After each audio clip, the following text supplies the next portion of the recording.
नमस्ते to a very warm welcome to College Days Ministry. Lalita स्वागत करती हूँ आपका इंटरनेशनल रिलेशन के पेज में। जैसा कि आपको पता है हमने इंटरनेशनल रिलेशन के सेकंड यूनिट कवर कर लिए थे ऑलरेडी।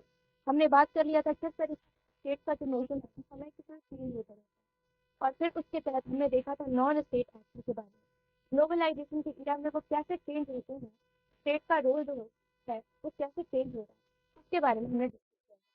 अब जब हम स्टेट की बात करते हैं तो एक और नोशन जल्दी हम आता है, वो आता है आपका पीस से रिलेटेड, वॉर से रिलेटेड, वायलेंस से रिलेटेड। किस तरीके से जो ग्लोबलाइजेशन के आने से आज के समाज में जो आइडिया ये पीस वो ना केवल absence of threat, it is more than that.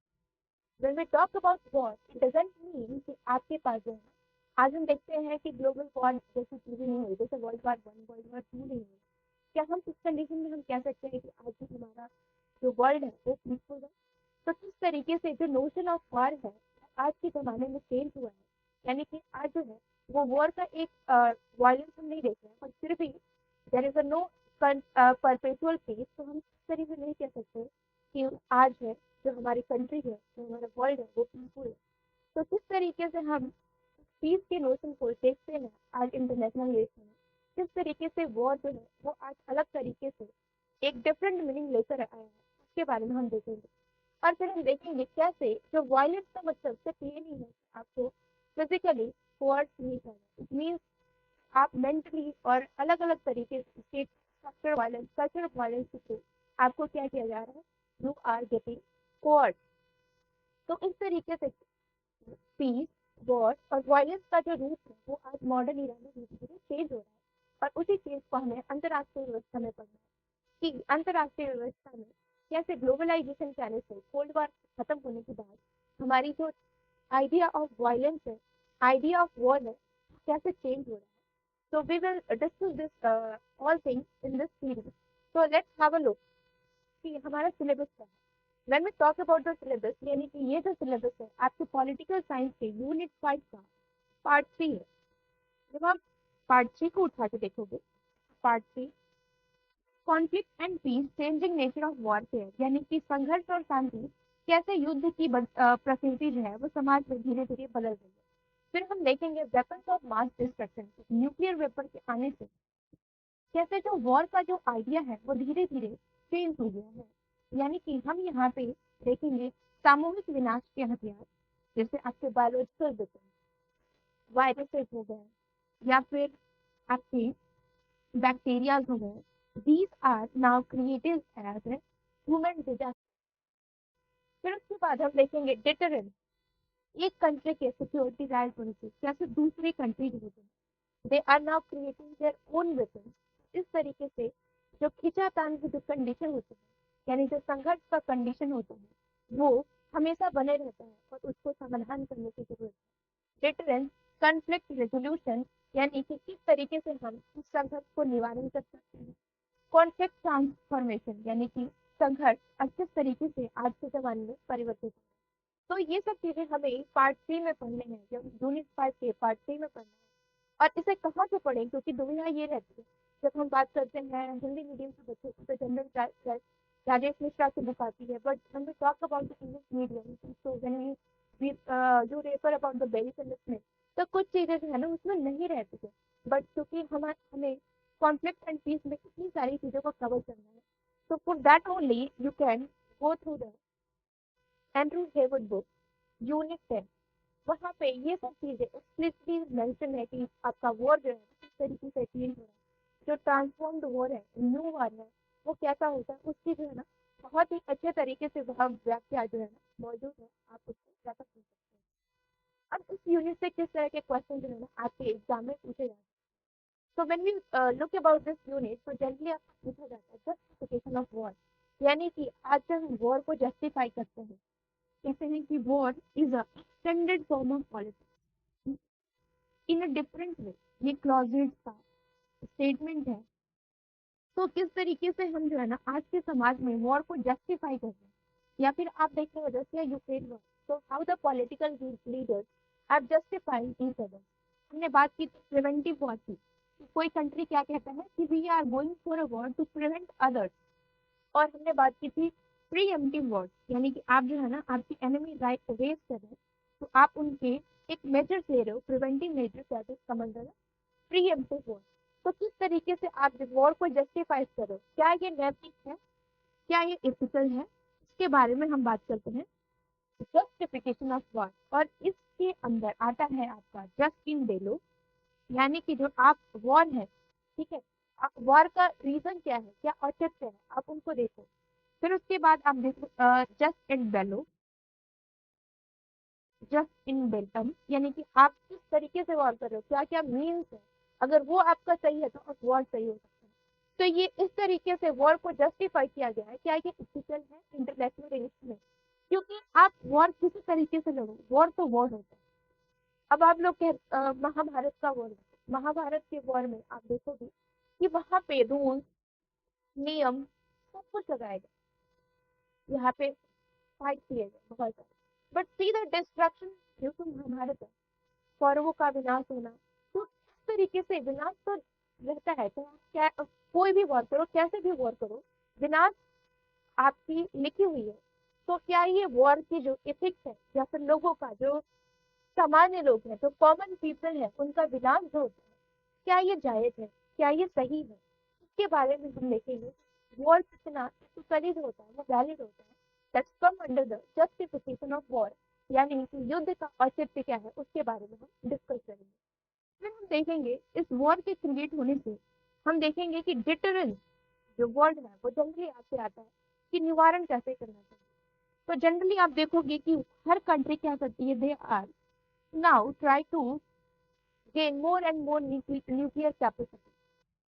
चाहे आप आज के मॉडर्न युग में ईरान को देखें या फिर आप इंडिया अपनी कंट्री को देखें, तो किस तरीके से इंटरनेशनल रिलेशन में हर कंट्री को एक न्यूक्लियर स्टेट दिखाने की होड़ में है।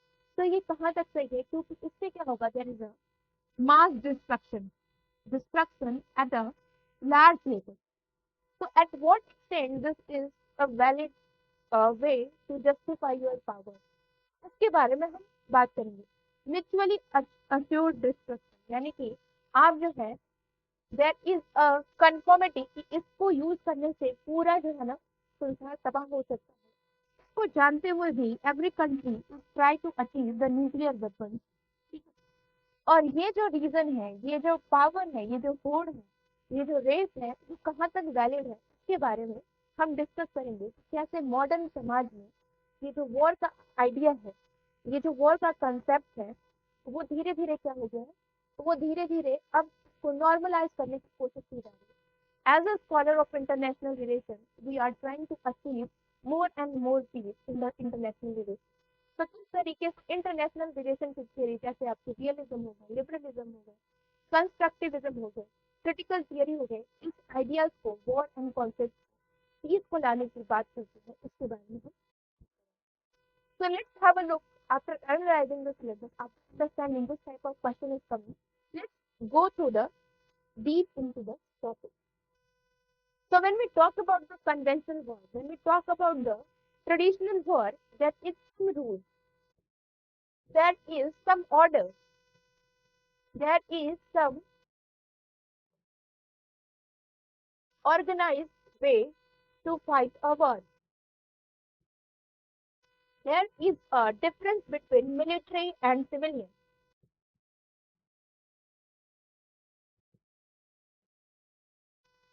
There is less casualty. There is separate territory.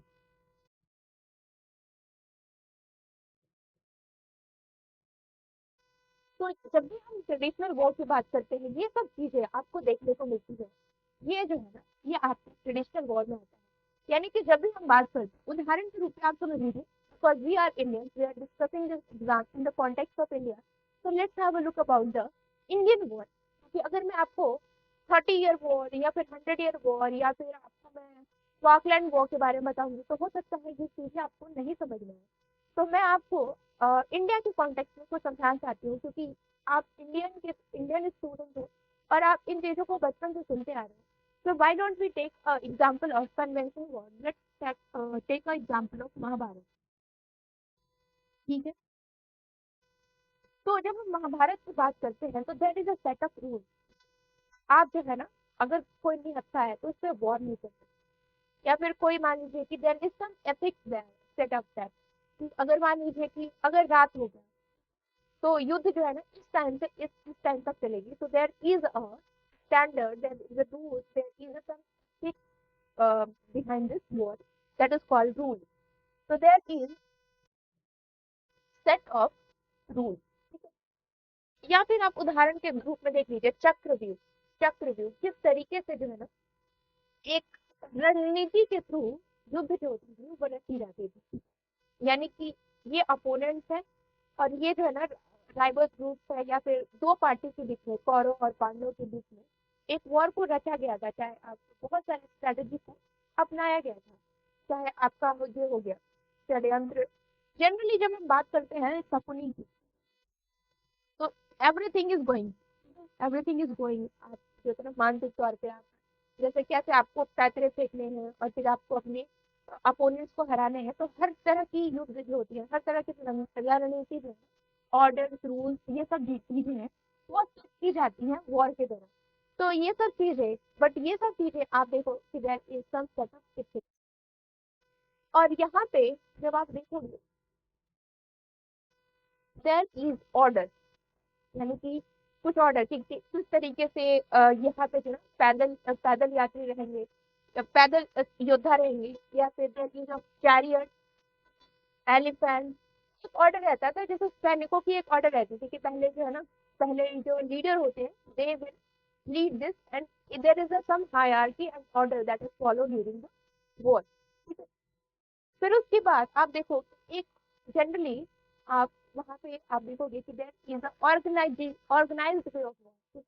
यानी कि आप मान लीजिए कि एक साल 18 दिन 20 दिन, और इसको ऑर्गेनाइज किया जाता था कि इन इन दोनों के बीच में पहले वॉर होगा, अगर उसमें से फिर बच जाएगा फिर लेवल पे वॉर होगा। तो देयर इज ऑर्गेनाइज्ड वे, यानी कि आपको पता रहता था कि अपोनेंट्स इतनी टुकड़ी है, सेना टुकड़ी है, और उसके बाद आप वॉर करते हो। चाहे इसका एग्जाम्पल आप ग्रीक में भी देख सकते हो, किस तरह से पहले वॉर होती थी।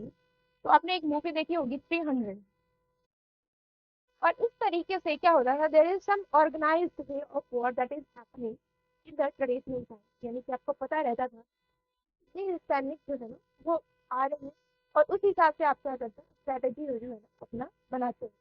There is some organized way of war. There is some set of rules and set of orders that you follow during the conventional war, during the traditional war. और फिर उसके बाद हम देख रहे हैं कि there is a less casualty. When we talk about the traditional war, there is a less casualty.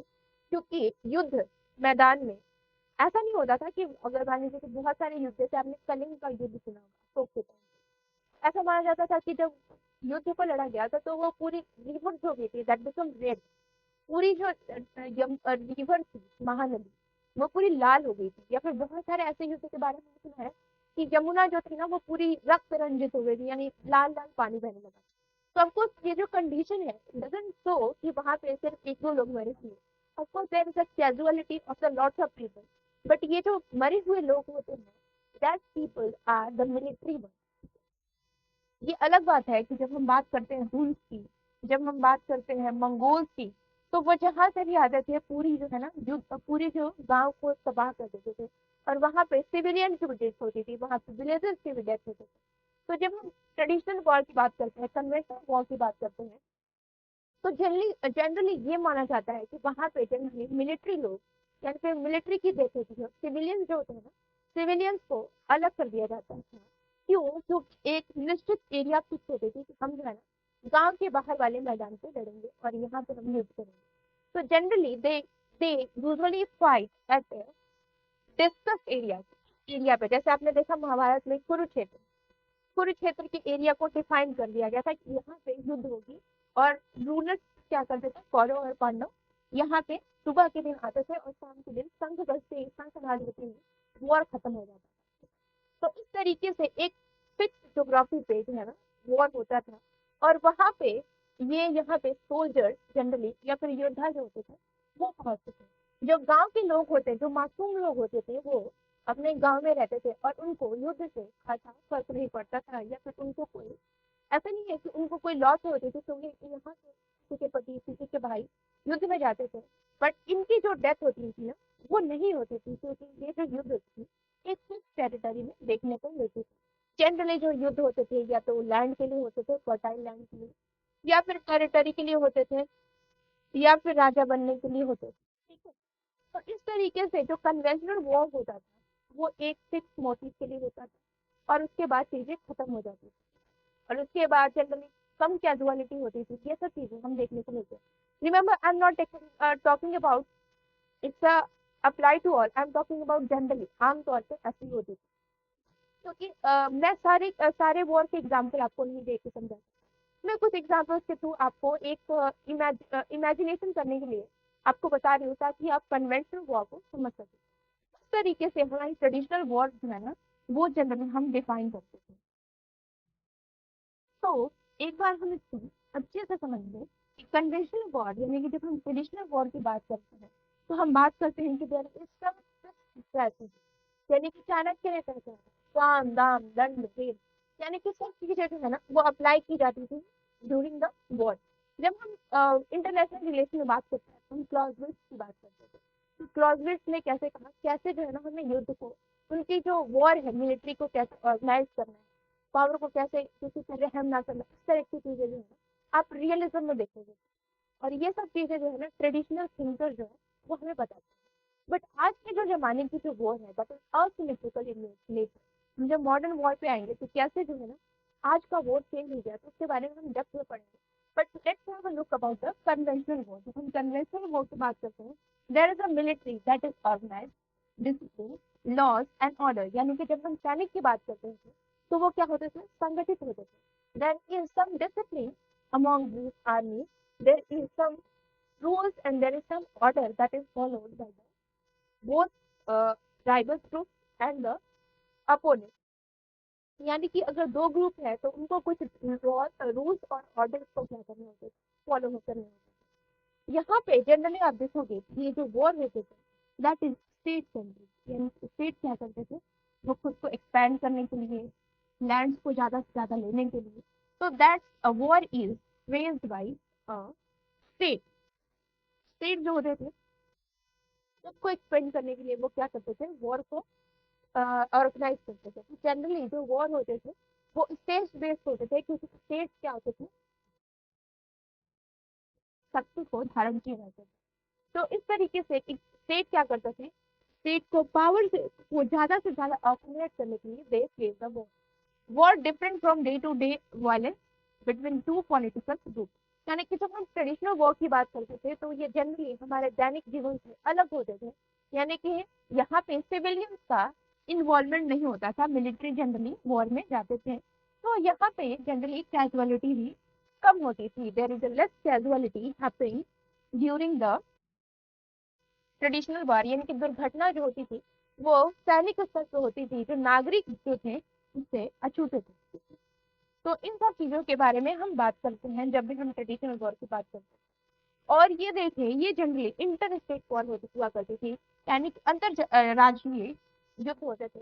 यानी एक स्टेट दूसरे स्टेट से क्या करता था, वॉर करता था। जैसे हम 100 ईयर की वॉर की बात करते तो उसमें क्या होता था, there is France, there is Britain. तो एक स्टेट क्या करता था, दूसरे स्टेट से वॉर करता था। और ये हम जनरली ट्रेडिशनल वॉर के कॉन्सेप्ट में देखते हैं कि कैसे एक अपोनेंट दूसरे अपोनेंट पे अटैक करता था। तो ये सब चीजें हमें देखने को मिल रहा है कि there is some rules and order that is being followed, that is different from modern war. और there is some limited location, limited period जिसके अंतर्गत वो वॉर क्या कर दी जाती थी, खत्म कर दी जाती थी। 100 ईयर वॉर भी उसके अंदर नहीं आएगा, क्योंकि ये जो है वॉर जो है ना बहुत सालों तक चला गया था। इसको भी जनरली हम मॉडर्न वॉर में डालते हैं।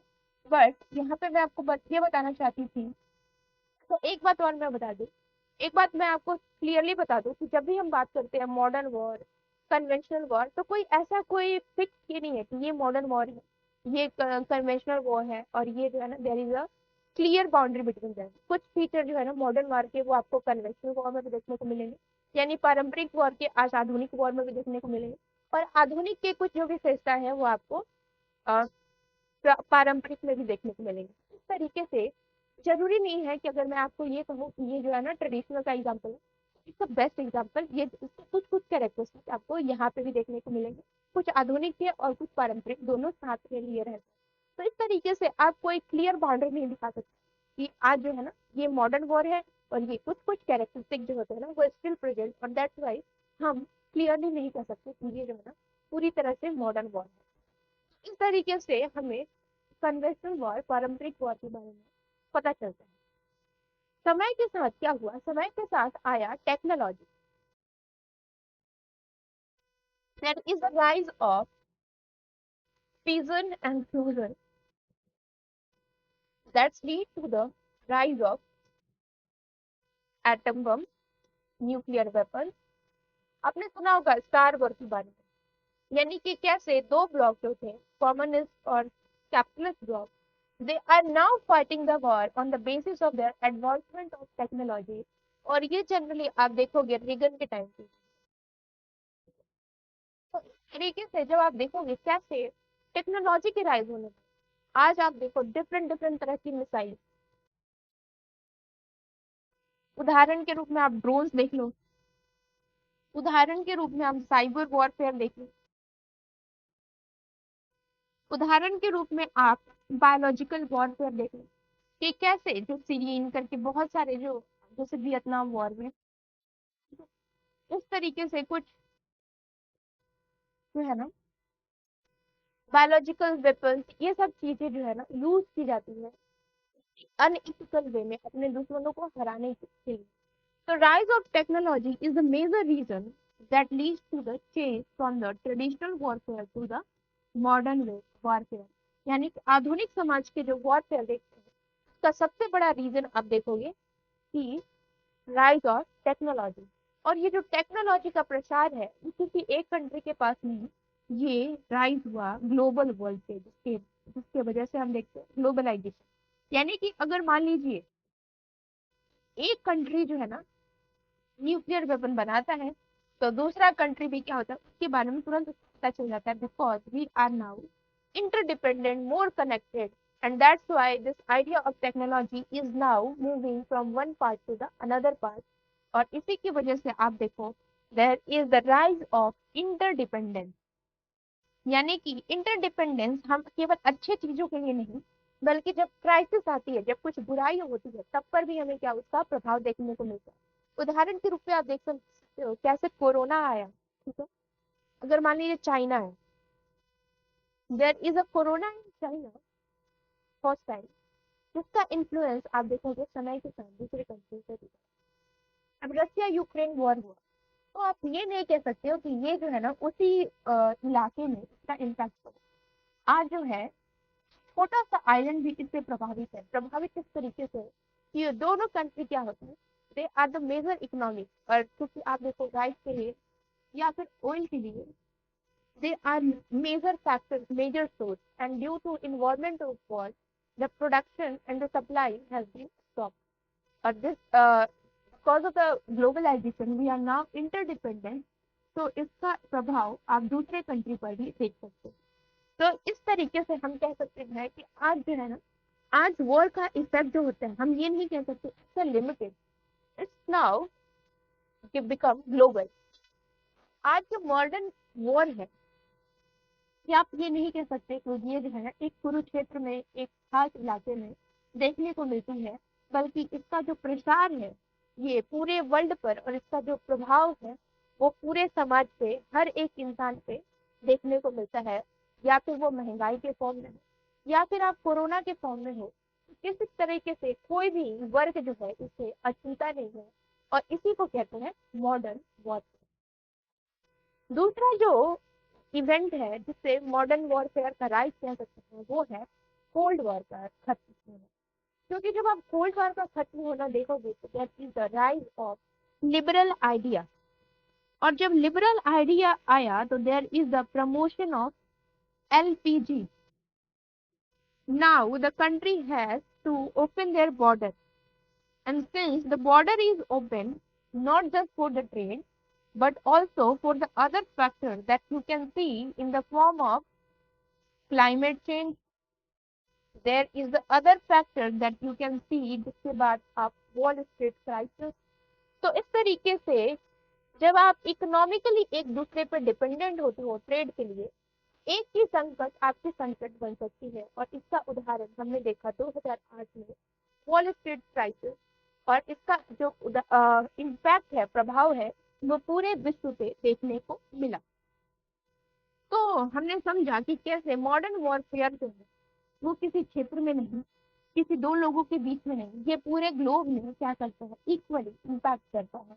और इसी के बारे में हम पढ़ने जा रहे हैं कि कैसे जो मॉडर्न वॉर का कॉन्सेप्ट है, यानी जिसको हम कहते हैं न्यू वॉर, वो कन्वेंशनल वॉर से अलग है, और इसके बारे में हम देखेंगे। एक थिंकर हमारी जो आई वो है मैरी कोल्डन।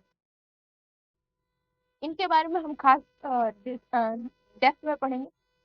और जब हम ट्रेडिशनल वॉर की बात करेंगे तो हम बात करेंगे क्लॉजेट, इनके बारे में भी हम डेप्थ में पढ़ेंगे।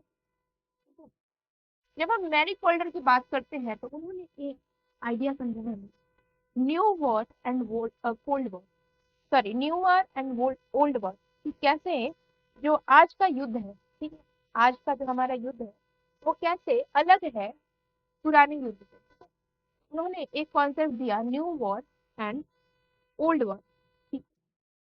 तो उन्होंने समझाया कि कैसे जो है पूरा नया जो युद्ध है वो आप देखोगे there is intra state war. Intra state war यानी कि ये क्या है, सिविल वॉर। यहाँ पे जो सिविलियंस है दे आर नाउ इन्वॉल्व। तो पहले क्या था, पहले इंटर स्टेट वॉर था, यानी कि एक स्टेट क्या करती थी, दूसरे स्टेट से क्या करती थी, युद्ध करती थी। लेकिन अभी क्या है, सिविलियंस होते हैं, there is civil war that is waged by civilian against the state. तो आज की जो स्टेट है वो इंट्रा वॉर। उदाहरण के रूप में आप समझिए Sri Lanka, there is a Tamil group that is fighting against the Sinhalese. उदाहरण के रूप में आप समझिए there is a Naxalite group that is fighting against the state Indian government. There is Khalistan that is demanding for the separate state against the state. इस तरीके से जो आज का जो स्टेट, आज का जो वॉर है वो with in the state, with in the country वो होती है उनके सिविलियंस द्वारा। इसके लिए आपको एक्सटर्नल जो होते हैं इन्फ्लुएंस बहुत कम ही देखने को मिलते हैं, बट यहाँ पे जो सिविलियंस होते हैं वो खास तरह से इन्वॉल्व होते हैं। तो इसके कुछ इंपॉर्टेंट फीचर्स, क्योंकि हमने एग्जांपल्स देख लिए, नाउ लुक टू द इसके कुछ इंपॉर्टेंट फीचर्स।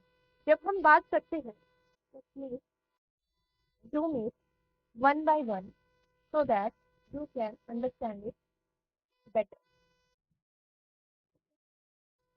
जब हम बात करते हैं न्यू वॉर की, जब हम बात करते हैं आज के युद्ध की, तो हम देखते हैं कि कैसे आज का जो युद्ध है that is more intra state war, यानी कि आज अंतर राज्य युद्ध होते हैं। उदाहरण के रूप में मैंने अभी आपको समझाया कि there is a demand of Kurd in Turkey. तो किस तरीके से जो वहाँ के लोग हैं दे आर नाउ, या फिर आपने क्यूबेक का वॉर सुना कनाडा में, there is a demand for separate state, separatism, इस तरह के वॉर, ठीक है। ये सब जो होते हैं ना वो स्टेट के विद इन होते हैं, विद इन द स्टेट, यानी राज्य के अंदर ही there is a demand for separate state that is called intra state war. Inter मतलब क्या होता है, अंतर, अंतर यानी कि यहाँ पे स्टेट के विद इन ही होते हैं, that is intra state war. Now, that is not limited to the military. The difference between the military and the civilian has been blurred, and now the civilians are the important contender or the important fighters in this new war. Civil war, ethnic war, separatism, ये सब कुछ example है जहाँ पे civilian जो होते हैं ना एक बहुत ही इंपॉर्टेंट एक्टर होते हैं जब हम बात करते हैं न्यू वॉर। फिर उसके बाद जब हम आगे बढ़ते हैं तो हम देखेंगे कि कैसे there is a protected war. Protected मतलब क्या होता है, ये ना एक श्रृंखला में होता है कि ऐसा नहीं होता है कि ये जो है ना 1 घंटे में या फिर एक महीने में ऐसे खत्म हो गया। There is a series of war, one by one, और इसको लॉन्ग टाइम तक सरवाइव किया जाता है। So that is called protected war, कि एक इवेंट के बाद दूसरा इवेंट, जैसे बम्बार्डिंग के बाद चौथा इवेंट, इस तरीके से जो वॉयलेंस का जो साइकिल है वो हमेशा चलते रहता है। और ये वॉर ऐसा लगता है कि कभी खत्म नहीं है, ठीक है? ऐसा लगता है कि अभी शांति तो है बट कभी भी दूसरा अटैक हो सकता है। आज का जो वॉर आप देखोगे, that is more protected in nature, कि आज क्या है, they are now protected in nature. और जो फोर्थ जो अंतर है, जो फोर्थ चीज हमें समझनी है, वो है आपका असिमेट्रिक। यानी कि जब हम ट्रेडिशनल वॉर की बात कर रहे थे, तो हम बात कर रहे थे स्टेट, यानी कि वहां पे जो राज्य था वो क्या था, केंद्र में था। बट जब हम बात करते हैं असिमेट्रिक वॉर की, तो वहां पे आपको देखने को मिलेगा नॉन स्टेट एक्टर, चाहे आप देखो अलकायदा के बारे में, इस तरीके से नॉन स्टेट एक्टर जो है ना यहाँ पे बहुत इंपॉर्टेंट रोल प्ले करते हैं।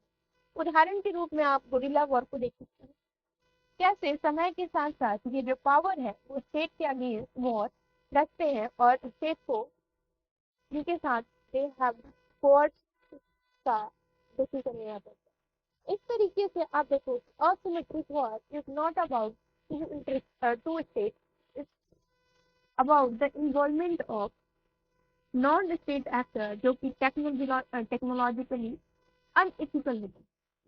या फिर आप देखो साइबर अटैक, तो इस तरीके से इसका जो डिस्ट्रक्शन होता है वो पूरे समाज पे करता है।